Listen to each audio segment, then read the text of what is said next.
வச்சாங்க சார். அந்த கலைச்செல்வி இருக்காங்க, அவங்க எழுதின கடிதத்துல நீங்க குறிப்பிட்ட ஒரு மேலெடுத்து உத்தரவுன்னு சொல்லி சொன்னீங்க அப்படின்னு சொல்லி அவங்க சொன்னாங்க. இன்னைக்கு அவங்க கேட்டபோது சொன்னது நாங்களா சொன்ன செல்வமணி தானே சொன்னார். அவர்கிட்ட நீங்க அவ பொய்னா மேலெடுத்து உத்தரவுன்னு கடிதம் எழுதுனது யாருங்க? இல்லையா? நாங்களா சொன்னோம்? நாங்கள் பதில் கடிதத்தில் அந்த மேலிடம் யாருங்க எங்களுக்கு தெரியாது. உங்களுக்கு ஒருவேளை நீங்கள் சொல்கிற மேலிடம் உங்களுக்கு பயந்துக்கிட்டு எங்கிட்ட சொன்னாங்களா? ஐயோ இவங்கன்னா தயாரிப்பாளர்கிட்ட நம்ம சொல்ல முடியாது, அவங்க சொன்னால் கேட்க மாட்டாங்க, இவங்க பெப்சி ஒர்க்கர்ஸ்லாம் நம்ம சொன்னால் கேட்பாங்க அப்படி எங்கிட்ட சொன்னாங்களா? அவங்கள பார்த்து அவங்களுக்கு அவ்வளோ பயமா? எவ்வளோ பொய் இதுவரை? நீங்கள் மேலெடுத்தவன்னு சொன்னது உங்களோட கலைச்செல்வி கொடுத்த கடிதம். எங்களுக்கு உண்மையாக அது மாதிரி எந்த மேலெடுத்து உத்தரவும் எங்களுக்கு இல்லாத நீங்களே சொல்லிட்டு அவங்க திசை திருப்ப சொல்கிறாருன்னு வந்து ராதாகிருஷ்ணன் தான். அது நான் என்ன சொல்கிறது, எல்லாமே பொய் பேசணும் முடிவு பண்ண பிறகு நான் அதில் இதுதான் உண்மை, அதில் இருக்க உண்மையை கண்டுபிடிக்கிறது தான் ரொம்ப சிரமமாக இருக்குது. அது சாமிநாதன்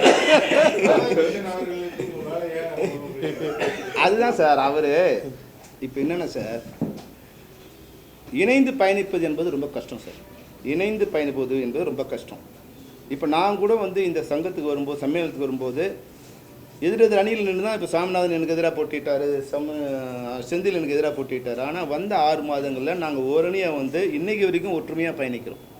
அப்போது இணைந்து பயணிப்பது என்பது உள்ளுக்குள்ளே பிரச்சனையை தீர்க்க முடியும். அப்போ தான் அந்த சங்கம் நல்லாயிருக்கும். இந்த சங்கத்தை சீரழிச்சவங்க தான் நீங்கள் தான். அன்னைக்கு விஷால் ஒரு இளையராஜா ப்ரோக்ராம் நடத்துகிறார். ஒரே ஒரு எடுத்துக்காட்டு நான் சொல்கிறேன். விஷால் இளையராஜா ப்ரோக்ராம் நடத்துகிறார். அதுக்கு புக் மை ஷோ வந்து 5 கோடி ரூபா டிக்கெட் புக் பண்ணுறாங்க. கான்ட்ராக்ட் பேசி 5 கோடி ரூபா பிளாக் பண்ணுறாங்க. அன்னைக்கு தமிழ் ப்ரொடியூசர் கவுன்சிலர் பூட்டினது யார்? விஷாலுக்கு நஷ்டமா, ப்ரொடியூசர் கவுன்சில் நஷ்டமா? அன்னைக்கு நீங்கள் பூட்டினதால் மறுவாரம் நடக்க வேண்டிய அந்த ஷோ நடத்தக்கூடாதுன்னு கேஸ் போயிடுச்சு. கேஸ் போனதால் புக் மை ஷோ வித்ரா பண்ணிட்டாங்க. ஷோவை நடத்தலான்னு வந்து 48 மணி நேரத்துக்கு முன்னாடி நீதிமன்றம் உத்தரவு கொடுக்குது. 48 மணி நேரத்தில் எங்களால் வந்து புக் மை ஷோ பண்ண முடியாதுன்னு அவங்க பேக் ஆகிட்டாங்க. அப்போ 5 கோடி ரூபாய் தயாரிப்பாளர் சங்கத்துக்கு நஷ்டம். இன்னை வரைக்கும் இளையராஜா சார் கொடுக்க வேண்டிய பணத்தை உங்களால் கொடுக்க முடியல. அது உங்களுடைய குழப்படியும் ஒற்றுமையின்மை தான் காரணம். இது மாதிரி நிறைய விஷயம் நான் சொல்லுவேன். உங்களுடைய இணைந்து பயணிக்க முடியாத தன்மை, யாரையுமே அந்த மேடையில் வந்து உட்கார வைக்க முடியாத தன்மை, அவங்க மேடையிலேருந்து இறக்கணும். இதே வேலையை அலைஞ்சிக்கிட்டீங்கன்னா என்ன பண்ணுறது? 3 வருஷம் ஒரு எலெக்ஷனுக்கு முன்னாடி 6 மாதம் எலெக்ஷன் வேலை பண்ணுறது, எலெக்ஷனை ஜெயிச்சு வந்த பிறகு உங்களோட ஒருத்தர் சண்டை போட்டுக்கிறது, இதுதானே கடந்து. ஏன் உங்கள்கிட்ட அவங்க போனாங்க? நாங்கள் அமிச்சோம். நடப்பு தயாரிப்பில் நீங்கள் சிவா நீங்கள் போங்க, தியாகராஜன் சார் நீங்கள் போங்க, அப்படி நாங்கள் அமிச்சோம். உங்களோட இருந்து எந்த வேலையும் பண்ண முடியல அப்படிங்கிற ஒரு சூழ்நிலை வந்தபோது அவங்க போய் ஆரம்பித்தாங்க. அதை கூட நாங்கள் வந்து அவங்களோட பயணிக்கலை, உங்களோட தான் பயணித்தோம். அவங்க ஆரம்பித்து 2018 2019 இது வரைக்கும் நாங்கள் உங்களோட தான் பயணிச்சுருக்கோங்க. இப்போ தான் நெருக்கடி வந்து கடந்த 6 மாதம் முன்னாடி முடிவு பண்ணி, கடந்த நவம்பர் மாதம் எங்களுக்கு வந்து இன்ஸ்ட்ரக்ஷன் கொடுக்குறாங்க, நீங்கள் முடிவு பண்ணீங்க நாங்களாம் அவங்களுக்கு ஒர்க் பண்ணக்கூடாது. அப்போ அது வரைக்கும் நாங்கள் வந்து அவங்கள தள்ளி கூப்பிட்டே வந்தோம். அதுக்கு மேலே எங்களால் பயணிக்க முடியல. அப்போ நாங்கள் சொல்லிட்டோம், சார் யாருக்கும் நாங்கள் 2 பேரும் ஒர்க் பண்ணுவோம் அப்படின்னா நாங்கள் உங்களுக்கு ஒர்க் பண்ண மாட்டோம், நாங்கள் 1 to 1 கேன்சல் பண்ணிப்போம். இதுதான் அவங்களோட. இன்னைக்கு கூட அவங்க சொல்கிறாங்க, சார் நாங்கள் வந்து ஸ்ட்ரைக்கே இல்லாமல் வேலை நிறுத்தம் இல்லாமல் போகணும், அதாவது எம்ப்ளாயிஸ்க்காக நினைக்கிறோம், அவங்க தான் ஸ்ட்ரைக் எப்போ பண்ணணும்னு காத்திருக்காங்க. சரி, எப்படி இப்போ நாங்கள் ரெடிங்க, நீங்கள் சொல்லுங்கள். நாங்கள் வேலை எடுத்து நாங்கள் பண்ணல, நாங்கள் ரெடி, என்ன சொல்லுங்கள் இப்போ? எந்த ஆங்கிள் அவங்க சொல்கிறாங்க அதுதான் நீங்கள் கேட்கணும். இப்போது நாங்கள் வந்து கடிதம் அனுப்பிச்சிருக்கோம், எந்த இதுவும் இல்லாமல் நம்ம பயணிக்கணும், கடிதம் அனுப்பிச்சிருக்கோம். ஸ்ட்ரைக் எங்களோட நோக்கம் இல்லை, ஸ்ட்ரைக் பண்ண மாட்டாங்க. இப்போ நீங்கள் சொல்லுங்கள். 16 மணி நேரம் வேலைங்கிறது நாங்கள் கொண்டு வந்ததில்லை, அது சினிமா இருந்ததில் இருந்துட்டு. அவர் சொன்னதால் சாப்பாடு நாங்கள் போடுறோம், வண்டி நாங்கள் கொடுக்குறோம். அப்படி இவங்க வந்தவர் வண்டி கொடுத்துருந்தா பரவாயில்ல, இவங்க வந்தவர் சாப்பாடு கொடுத்துருந்தா பரவாயில்ல. அது 100 வருஷமாக அப்படி தான் இருக்குது. இப்போ பேட்டாவை குறைச்சிருக்காங்களா அது சொல்லுங்கள். இப்போ இவங்க வந்த பிறகு இவங்க சின்ன ப்ரொடியூசர்னு சொன்னாங்கல்ல, இவங்க என்ன பண்ணாங்க? சின்ன ப்ரொடியூசருக்கு, உங்கள் ப்ரொடியூசருக்கு நீங்கள் என்ன பண்ணீங்க? இன்றைக்கி 180 படம் சின்ன ப்ரொடியூசர் படம் எடுக்கிறாங்க. அந்த ப்ரொடியூசர்ஸுக்கு இவங்க 6 கோடி ரூபாய் கீழே படம் எடுக்கிற தயாரிப்பாளருக்கு பல்வேறு விதமான சலுகைகள் நாங்கள் கொடுத்துருக்கோம். அந்த ப்ரொடியூசருக்கு சொல்லி அதை வாங்கி கூட உங்களுக்கு அந்த வார்த்தை சொன்னால் கோவப்படுவாங்க. அதில் வந்து இது வரைக்கும் வாங்கினது 40 படம் தான் வாங்கியிருக்காங்க. 180 படம் போன வருஷம் தயாரித்ததில் 40 படத்துக்கு தான் சின்ன தயாரிப்பாளர் வந்து அந்த சலுகை அடைஞ்சிருக்காங்க. மீதி 140 தயாரிப்பாளர்களுக்கு அந்த சின்ன படத்தோட பலனே போய் சேரலை. இதுதான் நீங்கள் பண்ணுற லட்சணம். நீங்கள் வந்து எங்களை குறை சொல்கிறீங்க. ஊழல்னு வந்து முரளி சார் நீங்கள் ஊழல் சொன்னீங்கன்னா, ராதாகிருஷ்ணன் சார் நீங்கள் ஊழல் சொன்னீங்கன்னா, அடுத்த நிமிஷம் இங்கேருந்து நாங்கள் வெளியே போயிடுவோம். சார் தயாரிப்பாளர் சங்கம் நிறைய இருக்குது. இங்கே 2-3 வந்துருச்சு. பாஸ்ராஜா சார், டிஆர்லாம் இருக்குது. இப்போ பெப்சி யாருக்கு சப்போர்ட் பண்ணுவோம்? அவங்க சொல்லிட்டாங்க. நாங்கள் எல்லா தயாரிப்பும் வேலை செய்வோம் சார். ஏன்னா இங்கே இன்னொரு சங்கமும் இருக்குது, சிறுபட தயாரிப்பாளர் சங்கமும் வந்துருக்கு. அவங்கள 23 டிராஃப்ட் அவங்களும் வச்சிருக்காங்க. நாங்கள் எதுவும்னா பண்ணிக்கிட்டோம். நாங்கள் எல்லாருக்கும் ஒர்க் பண்ணுவோம். எங்களுக்கு போட்டியாக எங்களை அழிக்க நினைக்கிற, எங்களுக்கு வாழ்வாதாரத்தை பாதிக்கிற நினைக்கிற யாரோடும் நாங்கள் ஒர்க் பண்ண மாட்டோம். அவ்வளோதான். நீங்கள் வந்து போன மீட்டிங் வந்து தமிழ் பார்த்து இது விஷயமா பேசணும்னு சொன்னீங்க சார். அந்த அப்பாயின்மெண்ட் அடிச்சிச்சு. ஏற்கனவே நான் உங்களுக்கு சொன்ன பதில் சேகர், நீங்கள் அதை வந்து அப்போ மறுபடியும் ரிப்பீட் பண்ணுறேன். பட்ஜெட் செஷன் முடிஞ்ச உடனே அப்பாயின்மெண்ட் கொடுக்குறேன்னு சொல்லியிருக்காங்க. பட்ஜெட் செஷன் முடிஞ்ச உடனே நாங்கள் மீட் பண்ணுறதான்னு சொல்லி அது ஏற்கனவே உங்களுக்கு சொல்லியிருக்கேன். இல்லை நிச்சயமாக இது வந்து நாங்கள் 100% நீங்கள் தான் இப்போ நீங்கள் இருக்கீங்க. நீங்கள் சொல்லுங்கள் எங்கள் தவறு இது தவறு அவங்க சொன்னாங்க இல்லைங்களா, அந்த தவறில் என்ன எதுக்காக இப்போ வந்து அவங்க எங்கள் மேலே ஆக்ஷன் எடுக்கிறாங்க, என்ன அது என்ன காரணம் சொன்னாங்க சொல்லுங்கள் நீங்கள். இல்ல அவர் இன்னைக்கு என்ன சொல்றாங்கன்னா சார், இந்த ஃபெஸ்டரா அமைப்பு புதுசா ஆரம்பிக்கிறீங்க. ஃபெஸ்டிவல் எத்தனை தனித்தனி அமைப்புகள் இருக்கு, ஒவ்வொரு லீடர் இருக்காங்க. இது எல்லாத்தையும் உடைச்சு செல்வமணி கண்ட்ரோல் கொண்டு வரதுதான் தந்தை தேவை பண்றாரு. அதுதான் அறவாக்கட்டுத்தனமான குற்றச்சாட்டு. நான் என்ன சொல்றதுங்க, செல்வமணி தனியால் கிடையாதுங்க. 23 சங்கத்தில் இருக்கிற நிர்வாகிகள் சேர்ந்து அந்த அதில் நிர்வாகம் பண்ணி அதை அமைப்பாக கொண்டு வர முயற்சி பண்ணி அதை எடுத்திருக்காங்க. செல்வமணி ஒருத்தர் கிடையாது. சரி, பைலா பெப்சி நிர்வாகிகள் அதில் நிர்வாகிகள், ஒவ்வொரு சங்கத்தோட நிர்வாகிகள் அதில் நிர்வாகி 23 சங்கம். அதுக்கும் ஆளுக்கா சொல்லுங்க. ஆமாம் ஆமாம் அதான் சொல்கிறேன். இப்போ பெப்சி யார் பிரசிடென்ட்டு, அடுத்த வருஷம் யார் பிரசிடென்ட்டு, போன 10 ஆண்டு முன்னே யார் பிரசிடென்ட்டு. அதாவது ஆர்கே செல்வமணி இதுதான் சொன்னிச்சுன்னா அது என்னோட வீடு எனக்கே சொந்தம் நான் சொல்லலாம். இது எப்படி பணக்கார நண்பர்களுக்கு ஆகும் சார்? இதில் நீங்கள் கூட வந்து நீங்கள் கொஞ்சம் காமெடி பண்ணக்கூடாது. அதில் ஒன்று இந்த ஃபெஸ்ராங்கிற அமைப்பு வந்து எங்ககிட்ட 14% எக்ஸ்ட்ரா கலெக்ட் பண்ண போகிறாங்க, அதுக்கு நாங்கள் சம்மந்தம் தெரிவிக்கலைங்கிறீங்க. பணக்கார நண்பர்களுக்கு நான் ஏன் வாங்கி கொடுக்கணும்?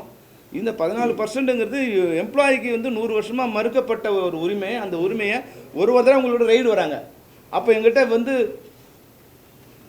லெட்டர் கேட்குறீங்க. சார் எங்களுக்கு லெட்டர் கொடுங்க சார், நாங்களாம் டெய்லி வேஜஸ்ஸு எங்களுக்கு பெர்மனன்ட் எம்ப்ளாயி இல்லைன்னு கொடுக்க சொல்கிறீங்க. அன்றைக்கி எல்லோரும் ஃபைன் 10 லட்சம் 20 லட்சம் ஃபைன் போட்டாங்க. அப்போ நாங்கள் ஒரு லெட்டர் கொடுக்குறோம், நாங்கள்லாம் தினசரி கூலிகள், இவங்ககிட்ட நிரந்தரமாக வேலை செய்யலை, அதனால் இது. அப்போ லெட்டர் ஏன் வாங்குறீங்க? அதுலேருந்து இவங்களை காப்பாற்றிக்க லெட்டர் வாங்குறீங்க. அது அயோக்கியத்தனம் இல்லையா?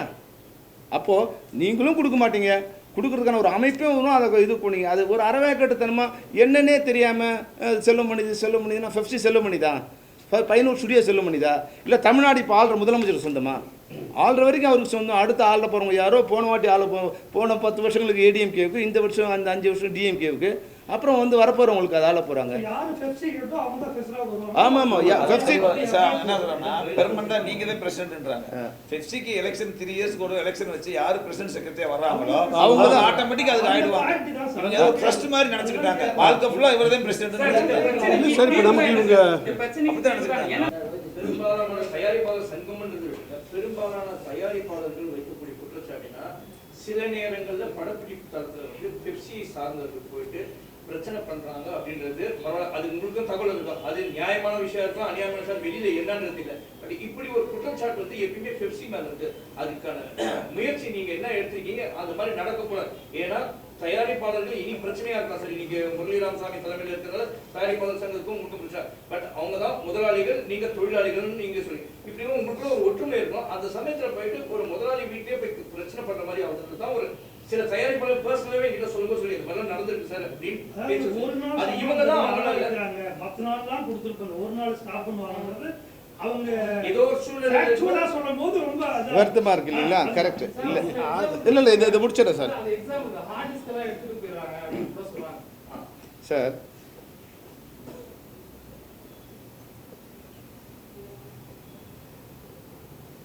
முதல்ல ஏன் ஒரு தொழிலாளி உங்ககிட்ட வரான்? இது 10 வருடத்துக்கு முன்னாடி இருந்த ஒரு நிலைமை சார். அவங்க வேலை செய்த சம்பளம் 3 நாள் 4 நாள் 5 நாள் 1 மாதம் 2 மாதம் 6 மாதம் வரைக்கும் இன்னைக்கு கதிரேசன் சாரே எவ்வளோ நாள் பொறுத்து கொடுத்தான்னு கேளுங்க. 1 வருஷம் ஆச்சு. இன்னும் வந்து 2 வருஷமாக இன்னும் வந்து வாடகை கொடுக்காம இருக்காரு. அப்போது ஒரு ஃப்ரஸ்ட்ரேஷன் வரும் அவங்களுக்கு. இப்போது ஏன் உங்கள் வீட்டை தகராறு பண்ணுறதா எங்கள் வேலை? ஏன் தகராறு பண்ணுறாங்க? அவங்க சம்பளம் வந்து எவ்வளோ சம்பளம்? அது மாதிரி வர்றவங்க அடிப்படை ஊழியராக இருக்காங்க. லைட்மேனாவோ டிரைவராகவோ சாப்பாடு போடுறவங்களோ கழுவுறவங்களோ கார்பெண்டராக இருப்பாங்க. அவங்க 1000 ரூபா சம்பளத்துக்கு உங்கள்கிட்ட 10 நாள் வந்தாங்கன்னா அதுக்கு 500 ரூபா பஸ்ஸுக்கு போயிடுச்சா? அப்போ அதை நீங்கள் கொடுக்காம அவனை வந்து சார் பசியில் ஒருத்தவங்ககிட்ட இப்போ நீதி நியாயம்லாம் பேச முடியாது சார். நீங்கள் எல்லாம் வசதியாக வந்து எங்கேயோ வட்டிக்கு வாங்கியோ இல்லை கடன் வாங்கியோ நம்ம சாப்பிட்டு உட்காந்துருக்கோம். பசியில் இருக்கிற ஒரு தொழிலாளியை போயிட்டு நீங்கள் வந்து இது கோபமாக பேசுனா அவன் பசி என்ன பண்ணுவான்? அவனுக்கு உரிய ஊதியத்தை கொடுத்தா அவன் முறை இல்லாமல் எங்கள் இடத்துல வந்து ஒரு தகராறு பண்ணான்னு சொல்லுவான். இது கூட 10 வருஷத்துக்கு முன்னாடி சார். இப்போ நாங்கள் வந்த பிறகு ஒரு ஸ்ட்ரிக்ட் கண்டிஷன் சொல்லிட்டோம். ஸ்பாட்டுக்கு யாரும் போகக்கூடாது. எந்த பிரச்சனையாக இருந்தாலும் ஷூட்டிங் நிறுத்தக்கூடாது. நீங்கள் பெப்சிக்கு இன்ஃபார்ம் பண்ணணும். பெப்சிக்கு தான் இன்ஃபார்ம் பண்ணணும். இன்ஃபார்ம் பண்ணி அதை நாங்கள் பேச்சு உங்கள் சம்பளத்தை நாங்கள் வாங்கித்தரோம். நீங்கள் எந்த ஷூட்டிங் ஸ்பாட்டு போகக்கூடாது. இது 5 வருஷம் ஆச்சு. இது பழைய கதை. இது வந்து இது சொல்லிகிட்டே இருப்பாங்க. சில இடங்களில் என்னென்னா சில ப்ரொடியூசர்ஸ் எதுலேயுமே அமைப்பில் இருக்க மாட்டாங்க. அவங்களை நீங்கள் தேடியே கண்டுபிடிக்க முடியாது. இப்போது ஒரு ஆஃபீஸ் இருந்து அதாவது வந்து முகவரி இருந்த தயாரிப்பாளர் இருந்த காலம் போயிட்டு ஒரு ஆன்லைனில் உட்காந்துக்கிட்டோ இல்லை வந்து ஒரு ஹோட்டலில் ரூம் போட்டு இருக்கும்போது அவங்க எல்லாம் படம் முடிச்சு எஸ்கேப் ஆயிடுறாங்க.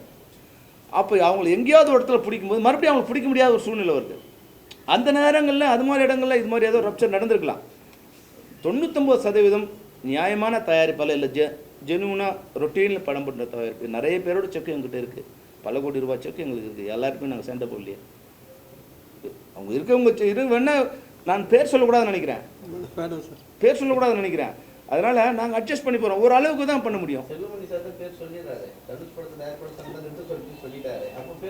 இப்போ அது வந்து சங்கம். இது தனிப்பட்ட பேர் சொல்லணும். இப்போ யாரெல்லாம் கொடுக்கல அது மேடையில் இருக்கும், யாரெல்லாம் எங்களுக்கு பாக்கி இருக்குது, எவ்வளோ நாளாக பாக்கி இருக்குது அப்படின்னு சொல்கிறது தனிப்பட்டது. அது வந்து சரியாக இருக்காது. சங்கங்கிறது நீங்கள் அது நான் வந்து நீங்கள் கடிதம் கொடுத்துருக்கீங்க, இந்த படத்துக்கு ஒத்துழைப்பு கொடுக்கக்கூடாது கடிதம் கொடுத்துருங்க. புரியுதுங்களா? அப்போது நடிகர் சங்கத்துக்கும் உங்களுக்கு பிரச்சனை. ஏன் எங்களுக்கு கடிதம் அனுப்புறீங்க?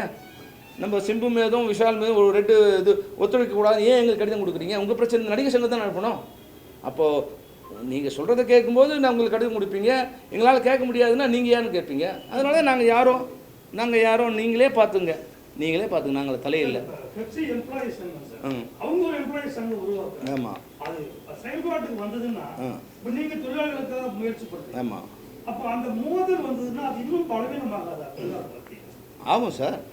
அது தயாரிப்பாளரே காப்பாற்ற முடியும். தொழிலாளர் அழிக்கிறதுக்கு இப்போ தான் கெட்டதும் இல்லாமல் அடுத்தவனு சேர்த்து கெடுக்கணுங்கிற முயற்சி இது.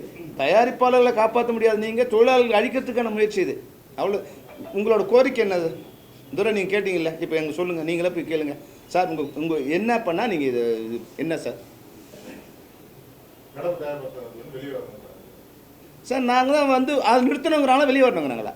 இல்ல அவங்க என்ன எங்கிட்ட இல்ல அங்க பேசும்போது சார் இது அக்ரிமெண்ட் சைன் பண்ண வேணாம்னு சொன்னோம். பட் மீடியம் வந்து அக்ரிமெண்ட் சைன் பண்ணாங்க. அதுதான் இது உடன்பாடுல பேசுறது என்ன வேணாலும் பேசிக்கலாம். ஏன் அக்ரிமெண்ட் சைன் பண்ணாங்கன்ற மாதிரி பேச்சு சார். நீங்கள் அனௌன்ஸ் பண்ணுவோன்னு சொல்லி 6 மாதம் ஆச்சு. நாங்கள் உங்களுக்கு 3 கடிதம் கொடுத்தோம் சார். அந்த அக்ரிமெண்ட் சைன் பண்ணலாம் உங்கள் தலைமையில் அவங்க சைன் பண்ண தயாராக இருக்காங்க. கொடுத்தோம். நீங்கள் 1 மாதம் பதில் சொல்ல சார். நீங்கள் அவங்களுக்கு சேர்ந்தால் சைன் பண்ணுங்கள், தயாராக இல்லை. அப்புறம் நாங்கள் சொல்லிட்டோம் சார் நீங்கள் பண்ணாலும் மார்ச் 31 முடிஞ்சிடுச்சு. இப்போ சம்பள பேச்சுவார்த்தை முடிச்சு இப்போ எங்கள் உறுப்பினர் கேட்குறாங்க புதிய ஊதியம் வாங்கணும். இப்போ இவங்க சும்மா இருந்தாங்கன்னா நாங்கள் நினச்சோமா அடுத்த மாதம் 30% ஏற்றிட்டு போயிட்டே இருக்கலாம். இவங்கள இது பண்ண நினச்சா தூண்டி விடணும், தொழிலாளர் தூண்டி விடணும்னு நினச்சின்னா 31 மார்ச்சோட முடிஞ்சிடுச்சு. சம்பள பேச்சுவார்த்தை 3 வருஷம் முடிஞ்சிடுச்சு. நீ கொடுக்குறியா இல்லை நாங்கள் ஏற்றிக்கிட்டோம்? முன்னாடி அவங்க பண்ண மாதிரி 30% 45% ஏற்றிட்டு போயினே இருக்கலாம். நீ கொடுத்து தான் ஆகணும். அப்போது அதை சரி பண்ணி உங்களுடைய நிலைமை சரியில்லை, அதனால் அப்புறம் 1 வருஷம் தள்ளி வச்சுக்கலாம். எங்களுக்கு பிஎஃப்இஎஸ்ஐ மட்டும் இப்போ கட்டுங்க. அப்போ உங்களுக்கு எவ்வளோ மிகப்பெரிய நன்மை பண்ணியிருக்கோம். அதனுடைய அது தயாரிப்பாளரை காப்பாற்றுறாங்களா இல்லையாங்கிறது வந்து உட்காந்து உங்கள் நோக்கம் எல்லாம் கண்ணை திறந்தால் நடப்பு தயாரிப்பு சங்கம், கண்ணை திறந்தால் பணக்கார நண்பர்கள், இதே நீங்கள் யோசிச்சுட்டு இருந்தீங்கன்னா உங்கள் தயாரிப்பாளரை பற்றி யோசிக்கிறதே இல்லை நீங்கள். சார் ஒரு சஜஷன், அது சாத்தியமா? தமிழக அரசு தொடர்பு கொண்டு தொழிலாளர் துறை அமைச்சர் நிச்சயமா அதுக்கப்புறமா வந்து செய்தித்துறை அமைச்சர் இவங்களை பேசி உங்க 3 சங்கங்களும் பெப்சி, தயாரிப்பாளர் சங்கம், நடப்பு தயாரிப்பாளர் தயாரிப்பு மீடியேட் பண்ணி உங்களுக்குள்ள ஒரு இதை கொண்டாடுறதுக்கான வாய்ப்பு இருக்கா? நிச்சயமா நாங்கள் அதுக்கான முயற்சி என்ன பண்ணலாம்? இதெல்லாம் பாதிக்கப்படுறது பல தயாரிப்பாளர்களும் பல ஊழியர்களும் தான். நிச்சயமா இது தொழிலாளரும் பாதிக்கப்படுவாங்க. ஒரு ஒரு தொழில் அமைதியின்மை ஏற்படும், மோதல் ஏற்படும். இப்போ நாங்கள் சொல்லுவோம் எங்களுக்கு கொடுக்க வேண்டிய பணத்தை கொடுத்துட்டு போவோம்னு சொல்லுவோம். நாங்களுக்கு 2 வருஷமாக பணம் கொடுக்கணும், கோடி ரூபாய்க்கு மேலே பணம் கொடுக்கணும். கேட்டால் எங்களுக்கு ஜிஎஸ்டி ஃப்ரீஸ் ஆகிடுச்சு எங்களால் கொடுக்க முடியலைங்கிறீங்க. உங்கள் ஜிஎஸ்டியே உங்களால் சரியாக மெயின்டைன் பண்ண முடியல நான் சொல்ல முடியுமா? சொல்லணும். அதை நீ சரி பண்ணி எல்லாம் செட்டில் பண்ணி நீங்கள் எதாவது பண்ணீங்கன்னு சொல்லணும். இப்போ எங்கள் மெம்பரை நீ வந்து எங்களுக்குள்ளே உடைக்க ட்ரை பண்ணுவேன், வேறு போவான். இவங்க கீழே இருக்கிறது வந்து தொழில் அமைதியில் அவங்க அடிச்சுப்பாங்க. ஒரு அளவுக்கு தான் நாங்கள் வந்து அதை நானே ஒரு கேள்வி எடுத்தேன். நீங்கள் செல்வமணின்றவர் மேலே கோவமோ இல்லை அவங்கள அமுச்சிட்டு நீங்கள் வேறு யாரை கொண்டு வாங்க. மேலே கோவமா இருந்தா நீங்க வந்து ஒரு சங்கம் ஆரம்பிக்க வேண்டிய அவசியமே கிடையாது. நீங்க டைரக்டா வந்து அவங்க பெப்சிலே பேசி ஒண்ணு அவங்களை ரிமூவ் பண்ணிட்டு வேற யாருன்னா கொண்டாடுறதுக்கு வழி இருக்கா என்னன்னு அவங்க சங்கம் அதில் நாங்கள் போய் தலையிட முடியாது துரை உங்கள் பத்திரிகையாளருக்கு சார்பாகவே அவங்களுக்கு கேள்வி. நடப்பு தயாரிப்பு சங்கத்தை தவிர வேறு என்ன அவங்க பிரச்சனைனா எந்த பிரச்சனைக்கு நாங்கள் தயார், அவ்வளோதான். மீதி பொய்யே சுற்றி பொய் சொல்லிகிட்டே இருக்க வேண்டாம். இன்றைக்கி பேசின எல்லாமே வந்து ஒரு முகமூடி போட்டுனே பேசுகிறாங்க. முரளி சார் திக்கி பேசுகிறார் பாவம். அவர் வந்து என்ன சொல்கிறது, செல்வமணி இவ்வளோ நாள் இருந்தார் அதனால என்ன பண்ணார், ஆனால் இது மாதிரி பண்ணிட்டாரு அப்படின்னு சொல்கிறாரு. ராதாகிருஷ்ணன் இவர் என்ன சொல்கிறாருன்னா அவர் அர்த்தம் சொல்கிறாரு. தமிழ் தான் பேசுகிறாரு முரளி சார் சொல்கிறதுக்கு ராதாகிருஷ்ணன் அவர் ஒரு அர்த்தம் சொல்கிறாரு. அவரோட ஒரு ஆசை அது. முரளி சார் அதை அவாய்ட் பண்ணுறாரு அந்த பிரச்சனை. நீங்கள் கேட்குறீங்க நடப்பு தயாரிப்பாளர் இது என்ன, அந்த நிர்வாக என்னங்க இங்கே தலைவர் வந்து பண்ணுறாருன்னு அவர் அது பூடகமாக சொல்கிறாரு. ஆனால் ராதாகிருஷ்ணன் என்ன சொல்கிறாரு, அதுக்கு அர்த்தம் சொல்கிறாரு இல்லைங்களா? அது அவரோட ஆசை. இது கொஞ்சம் இது காம்ப்ரமைஸாக போனவங்க இவரோட ஆசை, அவ்வளோதான். அதனால் அவங்களுடைய அதுக்கு மேலே நான் வந்து அவங்களுக்கு தனிப்பட்ட முறையில் விமர்சனம் பண்ணுற மாதிரி ஆகிடும். அவங்க எனக்கு நண்பர்கள் தான் சார், என்னை பொறுத்த வரைக்கும் அவங்க எல்லோரும் நண்பர்கள் தான். ஆமாம் அவங்க பண்ணாங்க சார், நாங்கள் ஒத்துழைப்பு கொடுத்தோம் சார்.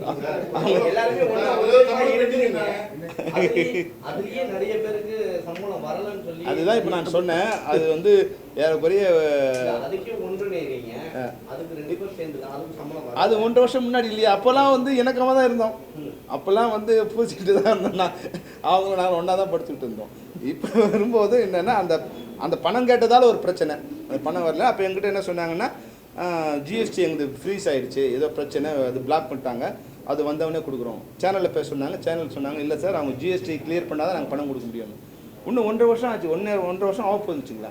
போன ஜனவரியில் நடந்தது, 24 ஜனவரியில், 25 மார்ச் ஏப்ரல் வந்துடுச்சு. இது வரைக்கும் அவங்களால ஜிஎஸ்டியை சரி பண்ண முடியல. நாங்களும் வெயிட் பண்ணோம். அதில் கொஞ்சம் மனக்கசப்பு இருக்கு. ஆனால் அதை சரி பண்ணக்கூடிய மனக்கசப்பு. ஏன்னா அதோட பல கோடிகளை நாங்கள் பேலன்ஸ் வச்சுருந்துருக்கோம், எங்களுக்கு வராமல் இருந்திருக்கு. அதனால் பணத்துக்காரங்கிறது அது ஒரு கேள்வி தானே தவிர அதனால சண்டைங்கிறது எனக்கு தெரிஞ்சு இல்லை. சமீபத்தில் மேடையில் தானு சாரே உங்ககிட்ட கேட்டாங்க, என்னுடைய தம்பி தான் நீ பேசிட்டு இருக்கலாம்னு சொல்லிட்டு. அதுக்கு அடுத்தது நீங்கள் சொன்னது நீங்கள் தான் எங்களை அடியாளாக பார்க்குறீங்கன்னு சொல்லிட்டு. ஆனால் இப்போ அவங்களும் தயாரிப்பாளர் சங்கம் சொல்லிட்டு அடியாளாக தான் உங்களுக்கு சொல்கிறாங்க, நீங்கள் தான் அவங்க தாக்க போகிறாங்கன்னு சொல்லுவாங்க. அடியாள்னா எப்படி அவங்க சைடு இருந்து இப்போ அவங்க ஒரு இது இல்லை சார். அடியாளாங்கிறது என்னன்னா அப்படியே வர்பலாக எடுத்துக்கூடாதீங்க. இப்போ இன்னும் ஃபெஃப்சி இருக்கும், தயாரிப்பாளர் சங்கம், அவங்க வந்து ஒரு தனுஷ் படமே வச்சுங்களேன். ஏன்னா எல்லோரும் தெரிஞ்ச கதைங்க. தனுஷ் படம் வச்சுருக்கோம், அதோட ப்ரொடியூசர் அவங்க மெம்பர். அந்த படத்தை வந்து செட்டில் பண்ணிட்டு போனோன்னா என்ன சொல்லணும், உங்கள் மெம்பரை கூப்பிட்டு இந்த படம் முடிச்சுட்டு போங்க சொன்னால் எங்களுக்கு பிரச்சனையே இல்லை. ஏன் எங்களை விட்டு நிறுத்த சொல்கிறீங்க? உங்கள் மெம்பர் தானே. உங்கள் மெம்பராக நீங்கள் உங்கள் மெம்பரையும் கூப்பிட மாட்டீங்க, உங்கள் மெம்பராக இருந்து நடப்பு தயாரிப்பாலும் பேச மாட்டீங்க. எங்ககிட்டே பேசணும். அதுதான் நாங்கள் சொல்கிறேன். எங்களுக்கு நீங்கள் சொல்கிறதுக்குலாம் ஆமாம் இப்போ கேட்டார் இல்லையா அவர், ஏங்க நீங்கள் வந்து அதெல்லாம் தலைவருக்குலாம் ஒத்துக்கிட்டீங்கன்னு. அதுதான் இப்போ தப்பாக தெரியுது. அந்த நட்பு கருதி அது சில அதெல்லாம் முடியாதுன்னு இப்போ சொல்லியிருந்தா நல்லா இருந்திருக்குமோ, இல்லை இதே பிரச்சனை அப்பயே வந்திருக்குமோ அப்படின்னு ஆமாம். இல்லை 1-to-1 கேன்சல் ஆகிடுங்கிறாங்க. நீங்கள் ஷூட்டிங் போனீங்கன்னா நம்ம ஒப்புக்கொண்ட ஒப்பந்தம் கேன்சல் ஆகிடுங்கிறாங்க. தனுஷ் மட்டும் இல்லை சார், தனுஷ், சிம்பு, விஷால், இப்போ சூர்யா, அப்புறம் விஜய், இது மாதிரி லைனாக வருது. அவங்க யாரையும் அவங்க வந்து இது வரைக்கும் ஒரு ப்ரொடியூசரும் கூப்பிட்டு அவங்க பேசுனதில்லை. ஒரே ஒரு ப்ரொடியூசர் கூப்பிட்டு அவங்க பேசுனதில்லை. நிறையா வந்து ஃபெஃப்சிக்கு சார் அந்த ஷூட்டிங் இருக்குங்க, அவங்க வந்து ஒரு கவர்மெண்ட் மாதிரி, இல்லை இது ஜுடிஷியல் இது மாதிரி, நாங்கள் ஒரு போலீஸ் மாதிரி, நாங்கள் ஓடுற மாதிரி பிடி உன்னை கடனை ஓடுவேன், இப்படி தான் இருக்குது. அதனால் வந்து என்னென்னா ஒரு கட்டத்தில் வந்து எங்களுக்கு எதிரி நிறைய ஆகிடுறாங்க. இப்போ நீங்கள் கேட்ட கேள்வி எங்களுக்கு மெம்பரே கேட்குறாங்க, என்ன சார் அவங்க பிரச்சனையை முதல்ல அந்த ப்ரொடியூசரே கூப்பிட்டு அவங்க பேசிக்கலாமே, ஏன் அவங்க பிரச்சனை நம்ம தலையிடணும், எல்லோரும் நமக்கு எதிரி ஆகுறாங்க இல்லையா அப்படின் போது நாங்கள் சொல்கிறோம், முதல்ல நாகரிகமாக சொல்கிறோம், சார் நடிகர் சங்கத்தையும் உள்ளே வச்சுங்க, ஜேஏசி அவங்களும் வச்சு, இல்லை அவங்களாம் வேண்டாம் நம்மளே பேசிக்கலாம். ஏன்னா அவங்க கூப்பிட்டு வரலாங்கிறது அப்புறமா தான் எனக்கு தெரியுது. அவங்களும் இருந்தால் பிரச்சனை இல்லை இல்லையா, நடிகர் சங்க உறுப்பினர் அவங்க உறுப்பினர் அவங்களுக்கு பணம் தரல, இல்லை வந்து கால் ஷீட் தரல சொல்லலாம் இல்லையா, அது அவங்க அவாய்ட் பண்ணிட்டாங்க.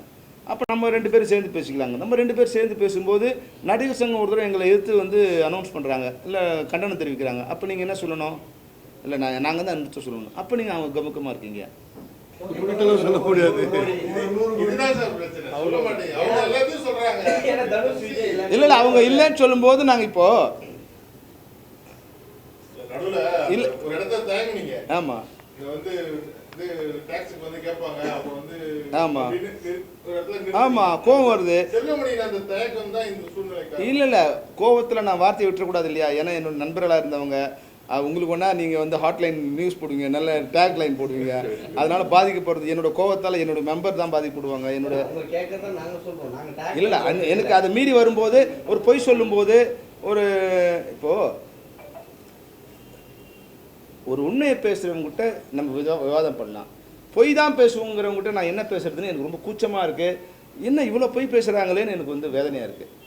இப்போது முரளி சார் சொல்கிறாரு ஜிஎஸ்டி கேட்குறாங்க, அதனால வந்து எங்கள் ப்ரொடியூசர்லாம் பாதிக்கப்படுவாங்க, அதனால் இது பண்ணுறோம். ராதாகிருஷ்ணன் சொல்கிறாரு நாங்கள் உறுப்பினர் நன்மைக்காக நாங்கள் இவ்வளோ பண்ணியிருக்கோன்னு. இஎஸ்ஐ கட்டுறதுக்கே உங்களுக்கு மனசு இல்லை, அப்புறம் நீங்கள் என்ன நன்மை பண்ண போகிறப்பீங்க, எங்களுக்கு கொடுக்க வேண்டிய சம்பளத்தை கொடுத்தா போதும், எங்களுக்கு பிரச்சனையே இல்லை சார். இது ஒரு வீட்டுக்குள்ளே பிரச்சனை வரும்போது அப்பா அம்மா கூப்பிட்டு அது என்ன பிரச்சனை கேட்கணும். அது மாதிரி இந்த எங்கள் இப்போ இது வந்து ஒரு யாரோ ஆமாம் நிச்சயமாக அது வந்து இப்போ அவங்க பார்வைக்கு இது போகுது. ஏன்னா பட்ஜெட் ஸ்டேஷன் நடக்கிறதால மொத்த கான்சன்ட்ரேஷன் அங்கே இருக்கிறதால இப்போ இது ஒரு பிரச்சனையாக வெளியே வராதில்ல. முன்னாடியாக இருந்தால் நேரம் அடிதடி மாதிரி ஆயிருந்திருக்கும். அது நாங்கள் அப்படியே ஸ்மூத் பண்ணி எல்லாரையும் கண்ட்ரோல் பண்ணி வச்சுருக்கோம். அது நிலைமை போகக்கூடாதுன்னு நினைக்கிறோம். அப்போது வந்து நாங்கள் இப்போ என்ன பண்ணுவோம், அது மாதிரி பண்ணுறதா எங்கள் செட்டில் பண்ணிட்டு போங்கன்னு சொல்லுவோம். எங்க செட்டில் பண்ணுங்க, அதில் பிரச்சனைகள் வரலாம். அன்னைக்கு சார் இல்லை இல்லைங்க, இப்போ ஒரு குடும்பத்தில் பிரச்சனை வரும்போது, தொழில் அமைதியின் வரும்போது, ஒரு லா அண்ட் ஆர்டர் ப்ராப்ளம் வரக்கூடிய வாய்ப்பு இருக்கும்போது அரசு வந்து இதில் தலையிடும், நிச்சயமாக தலையிடும். அதுக்கு முன்னாடி நாங்களே வந்து அந்த எங்கள் தரப்பில் அரசுக்கு வந்து ஒரு வேண்டுகோள் கொடுத்துருக்கோம். இப்போ இது வந்து இதுவே நாங்களே முடிக்கலாம்னு நினச்சோம், இப்போ முடியாதுங்கிற செயல் வந்துச்சு. இப்போ நிச்சயமாக நாங்கள் ஒரு அவசர வேண்டுகோள் கொடுப்போம். இது மாதிரி வந்து ஒரு தொழில் அமைதி இல்லாமல் இருக்கும், ஒரு வந்து சட்ட ஒழுங்கு கட்டக்கூடிய வாய்ப்பு இருக்குது, நீங்கள் தலையிட்டு வந்து ஒரு ஒரு சுமூக பிரச்சனை ஏற்படுத்துறதுன்னு சொல்லுவோம். நிச்சயமாக நமக்கு அரசுக்கு நிச்சயமாக எங்களோட வேண்டுகோள். ஏன்னா அது இப்போ இதுவாச்சுன்னா பாதிக்கப்படும் போது அது நிச்சயம் பிரச்சனை ஏற்படும்.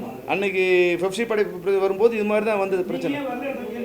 ஆமாம், அதனால் வந்து நிச்சயமாக இப்போ ஏன்னா நாங்கள் மற்ற நண்பர்கள் மூலம், மற்ற தயாரிப்பாளர்கள் மூலம், நடப்பு தயாரிப்பு மூலம், அப்போ அவங்கள கூட வந்து சொன்னது நீங்கள் வந்து அவங்கக்கிட்ட ரெக்வஸ்ட் பண்ணி சண்டை வேணான்னு போயிடுங்க, நாங்களும் சண்டை வேணான்னு போயிடுறோம், அதுக்கு ஒத்து வந்தால் பரவாயில்ல அப்படின்னா அதுக்கு அவங்க ஒத்து வந்தாங்களா இல்லையான்னு தெரில. இப்போ இல்லைன்னு முடிவு எடுத்துகிட்ட பிறகு இப்போ நிச்சயமாக நாங்கள் அரசுக்கு வந்து எங்களோட வேண்டுகோள். அவர் வந்து ஒன்று சொன்னார், நீங்கள் அறிக்கை விட்டுருக்கால் வேலை நிறுத்தம், இன்னொரு மெம்பருக்கு வந்து எப்படி தயாரிப்பாளர் லெட்டர் வாங்கலான்னு. நீங்கள் நாங்கள் வேணான்னு முடிவு பண்ணிட்டீங்க, அப்போது மறுபடியும் எப்படி எங்களை வேலை செய்ய சொல்கிறீங்க? பெப்சி வேணான்னு முடிவு பண்ணிட்டீங்க, மறுபடியும் எப்படி பெப்சி வேலை செய்ய சொல்லுவீங்க இல்லையா? நாங்கள் யார் வேணான்னு முடிவு பண்ணல. இப்போ உங்கள் சங்கம் எங்களை வேணாச்சோ, உங்கள் சங்கத்தில் உறுப்பினராக இருந்தால் நீங்கள் வந்து எங்கள்கிட்ட ஒரு ரெக்வஸ்ட் கொடுங்க, சார் இப்போ படம் நடக்குது, எங்களுக்கு வந்து நாங்கள் பெப்சியோட வேலை செய்ய விருப்பப்படுறோம், உங்களுடைய நடைமுறையில் உள்ள அனைத்து விதிகளுக்கு ஏற்ப உங்களுடைய ஊதியத்தை வழங்க உறுதி செய்கிறோம்னா நாங்கள் நிச்சயமாக அவங்க வேலை ஒர்க்கை நிறுத்த மாட்டோம். அது போகும். இவங்க 7ஆம் தேதி வரைக்கும் நாங்கள் இப்போவும் நாங்கள் வந்து இது நடக்கக்கூடாதுன்னு நினைக்கிறோம். 7ஆம் தேதி வரைக்கும் பொறுமை காப்போம். 7ஆம் தேதிக்கு பிறகு 8ஆம் தேதி முதல் 7ஆம் தேதி ஒரு அப்ளிகேஷன் கொடுத்து அவங்க ஆரம்பித்தாங்கன்னா 8ஆம் தேதி முதல் தமிழ் திரைப்பட தயாரிப்பாளர் சங்கத்தோடு நாங்கள் இணைந்து பயணிக்க மாட்டோம், அவர்களுக்கு தொழில்நுட்பம் வழங்க மாட்டோம்.